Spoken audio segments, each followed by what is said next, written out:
இந்த பழனி முருகனை மாத்திரம் ஆண்டி வேஷத்துலயும் பாப்பாங்க. ஆனா அது முடிச்சுட்டு ஃபுல்லா சக்கரவர்த்தியா அந்த வேஷத்துலயும் பாக்குறது ரொம்ப அதுதான் அம்சமானது.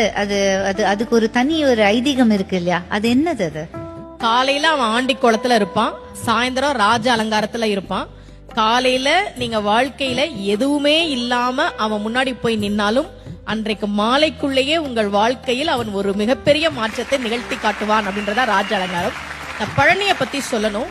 தமிழ்நாட்டுல முதல்ல ஒரு கோவில்ல தங்கத்தேர் வந்ததுன்னா அது பழனியில தான். அதை உருவாக்கியவர் ஒரு தனி நபர்.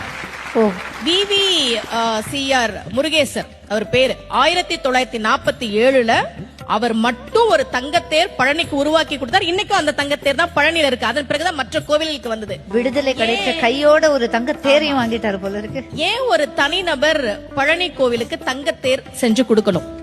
அவருக்கு ரொம்ப வருஷமா குழந்தை இல்ல. முருகன் கிட்ட, பழனி முருகன் கிட்ட மனமுருகி வேண்டார்.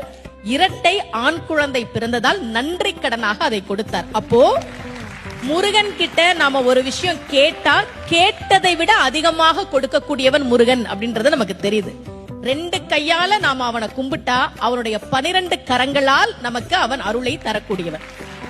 பக்கரை சித்திரமணி பொற்கலனை இட்ட நடை பற்றி என்னும் முக்கிர துரகமும் நீப பக்குவ மலர்த்தொடையும் அக்குவடு பட்டொழிய பட்டுருவ விட்டருள் கைவடி வேலும் திக்கது மதிக்கவரு குக்குடமும் ரச்சை தரு சிற்றடியும் முற்றிய பன்னிருத்தோளும்.